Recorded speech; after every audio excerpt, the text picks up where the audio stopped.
and everything's shaping up our top 8 now going into day 2. Yeah, absolutely the case, right? I mean, throughout all that Group D, Decimate, they were able to beat Mind Freak down in the lower side to then meet Team War again. But this time they actually took a map off of Team War 6-4 in that Search and Destroy. So I'm sure that Team War were probably rewatching that VOD at the hotel. But they will be joining Omid GG in this championship bracket. Got to talk about Group B, of course, with Team Orchid versus 5 Fears. 5 Fears having to go up against P7 Black twice. And, well, the second time was just much as the first go of things. They won the hard point by 7 points, but still qualified with a 3-0 win over P7 Black. But Team Orchid, the way that they absolutely desecrated 5 Fears throughout the entirety of that map number 5 was definitely something to remember going in towards this playoff bracket. But Team Orchid's problem isn't making the championship matchup. It's closing out the entire series when they do reach that pinnacle. Yeah, I mean, I think that for Orchid, that's the whole thing of the story. Just Silver Surfers across some of these players' careers, some of their year just in Black Ops 6 alone with 2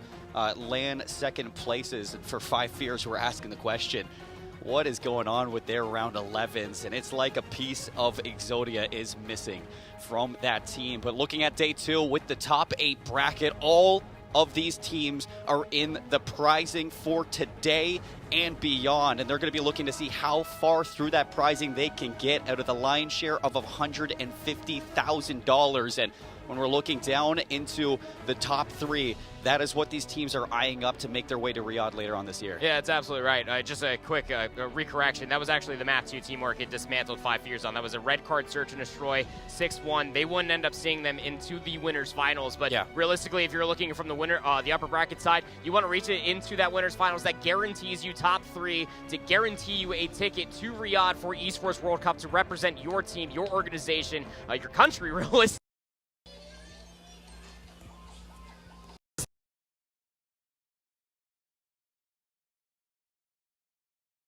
Like, nothing like a team kill happening before the event actually ends up starting, right? A team kill within the parent organization, FC Draco, now FC Stallions.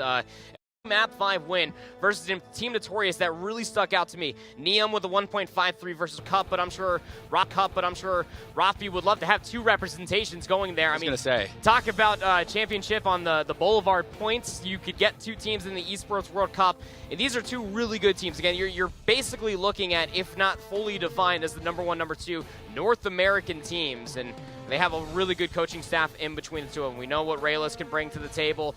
We also know what's completely possible of Ricky Aturia right there, just flexing for the cameras. Nobody has to see these guns. Ricky, it's all good to have you back in towards the pit, buddy. But for all intents and purposes, between these 8 players, we haven't seen them play against each other in a whole on month. They've had their scrimmages. They've had their warm-ups versus each other this entire weekend. That's all behind the curtain. It is a tournament Saturday. Who is going to step up and actually play today? Vivid Mac, former CDL players, Brax Dandy, Proloop, been in and out of the league constantly. Yuli's trying to get back after that stint with the Royal Ravens. Everybody that's in this matchup has been in and out of the league besides Craze and Mamba.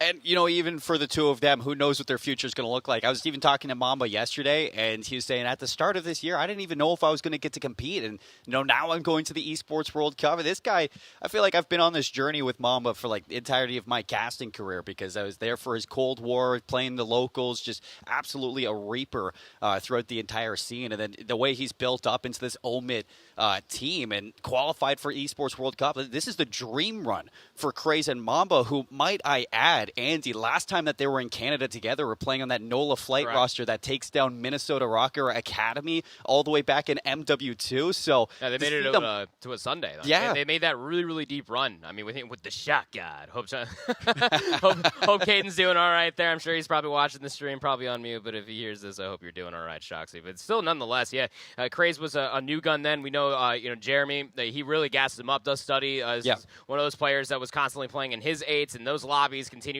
Has a really good thing going with him as well. Some really good vibes as well. Surrounded by both Vivid and Mac. And we know what Vivid's able to bring to the table, not only just as a player, but as a vocal leader, being able to help tailor a lot of these young and up-and-comers in the right direction. And to your credit, like Mamba was saying, he didn't almost think that he was going to be competing this incoming year. But I'm glad that he did, because this guy always shows up and always powers up towards the end of the year. But he is going up against some of the biggest Reapers that we have in the Challengers pit. mostly Prolude, who is trying to eclipse what is even his PR at Champs. Exactly. Last year, that second place, it was heartbreaking for Prolude. And, then you see all of your teammates move up into the CDL, onto the Boston Breach, and we see how they're playing this weekend in the magical run that Breach is on. And he is fighting to see if he can get that revenge alongside Yuli, who was the team or the player that beat him last year on that big stage for MW3. But here's our best of 5. Now looking for the maps and modes, starting off in the Skyline Hardpoint. We got the Dealership Search and Destroy, Protocol Control Map 3, and if this does go to 4 and 5, it's the Rewind and Red Card Andy. And when I look at this right away, it does scream a fantastic map set for Omit Brooklyn.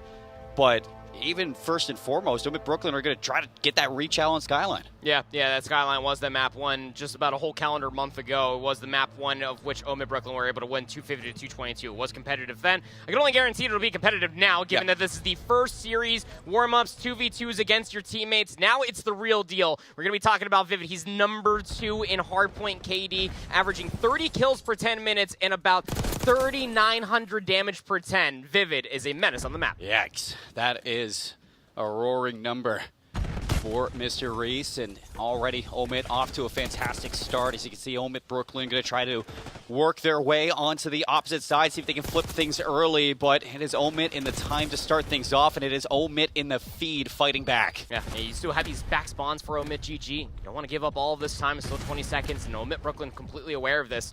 Starting to send Yuli on a little bit of a route ski. Nobody was watching the exit from Kitchen, and now he's actually blocking the spawns. But you still got Brack all the way over on the backside of the couple. Yeah, it will spawn parallel. There comes Vivid all over the place, but wonderfully done there from Omit Brooklyn to flip the map. I love that for Brooklyn, setting themselves up for the P2 to see if they can get that trade, and trading out on time for that P1 is going to set themselves up in good standings as well. As you see Omit now looking to put some pressure on it. Spawns are going to flip again, and this is time that you're definitely going to want to take advantage of, and Gray's already taking Brack from inside. Yeah, look at everybody just anchoring towards the back for Omit GG, just making sure that nobody spawns in for Omit Brooklyn. But here comes the push forward for the back of the push that I really did think that Brooklyn had the upper hand in, but the push through Kitchen started to manifest. Yuli has to play for the regen, and his teammates to boot.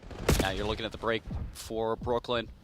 Standing, waiting for the teammates to get in towards the position. A flank from Yuli all the way in the back. But the respawns are close, and Yuli's got his hands full. Mamba going to get rid of that pressure, put some over towards Standy, but he is a brick wall right now for those back spawns. This is a ton of time for Omit. Yeah, it really is. You can see it just generating in the scoreboard. 30-point advantage. Back 20 should be guaranteed here for Brooklyn, but you do have these back sticky spawns for Omin. That could actually be beneficial if you're thinking about it from Brooklyn's perspective, right? Even if you die here, you actually have forward progress going over towards the Kitchen area. Prolude's getting a lot of good information, and he's not alone in this endeavor. Let's see if they can bring this one back. Brack on the flank. That's going to actually pull the spawns for Brooklyn, so Omit have the setup that they want for that P4 rotation. They're going to battle right back with a flawless 4 down, so no opposition from Brooklyn, and you can see this from Mac. He's even going to fly right out there, take the challenges off the respawn. It's all about this Kitchen Hill, just trying to get a little bit of a push forward, but I mean, even when Omid Gigi are looking from the outside in, actually are able to benefit from a little bit of a route not being watched, just the drop down from top P2 area, flips out the spawns entirely. Now Omid Brooklyn from the outside looking in. Another route starting to be developed, but it is Carson up to 11-6, is Brack, waiting from assistance to try to push around the back now that Omid Gigi are ahead by 40. You would love this breaking a full hold on P4. You would. Brack, though, traded out. Omit Brooklyn towards the top. What a break this would be. It is Skyline at the end of the day. You're never truly out of it for this first rotation, no matter how far you are trailing. So setup is here for the P4, and Brooklyn, they are in. I like this call from Yuli on 3 in a row. Looking for number 4. He gets it, but Vivid going to shut down that streak before it turns into anything. Yep. You know how much ordnance this could mean, especially for a Hellstorm missile, but on a map like Skyline, very difficult to try to earn. We're going back through P4, 40 seconds left to fight over. You got Brack that's anchoring all the way into the back of the spawns, and that kind of leaves his teammates with a lack of numbers. Last alive is the anchor of Carson.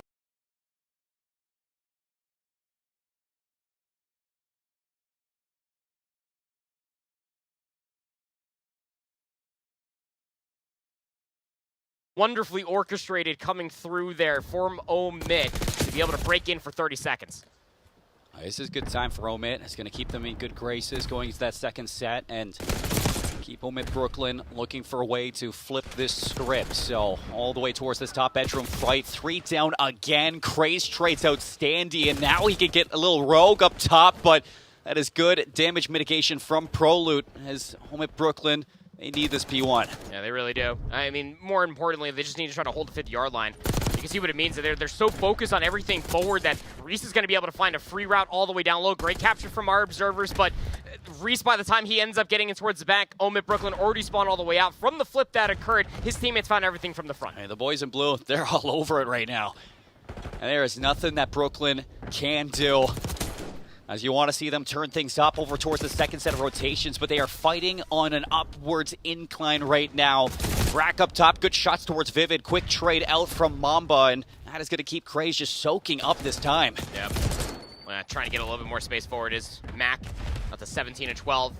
We were talking about Vivid, how he was ranked very highly. He's actually tied with Mac, his teammate, as they were just slaying out on hard points all day yesterday. Up to 17, 12, 15, 13, respectfully, but still holding the entire line. Well, you know what broke it up last time around was the push through kitchen. It seems that ProLoot wants to try to unearth it this time around. Craze is going to pick it up, and that's wonderfully done. Just learning from their mistakes, even when they're up by so much. Our Omid GG, just the funnies on point. Hey, this is a stomping right now. Omid are coming with a little gusto into day 2. This is the defending champs off of DreamHack, so they do have a little bit of an expectation to uphold.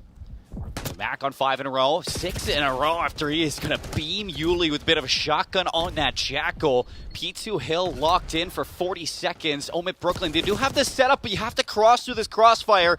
And Mackie ends up getting traded L, but it's all down to Brack to just stay alive. Yeah, no, this is crazy. This cobble area. You have to try to get past him. Brack's doing a great job just buying time for his teammates, but by the time he dies, Standy lost his 1, and somehow Mac was able to put together a 2-piece. So even though a trade might have been able to develop by the end of all that, that is about 30, 40 unanswered points for Omid. They will be over 200 points, and they're already thinking about the rotation towards new because they have such an insurmountable lead. They can constantly throw lives at it. Omid Brooklyn have to get about a full 60 off of P3, or it's going to be GG's. I mean, the dynamic of this Omid team, it is just so ever-changing where you can have Craze and Mamba turning up in terms of that slaying and just allowing Mac to soak that time. You can just as much have Mac go 27, 28, and 15 and do all the heavy lifting for the rest of them to just play that objective. And this is not the expectation that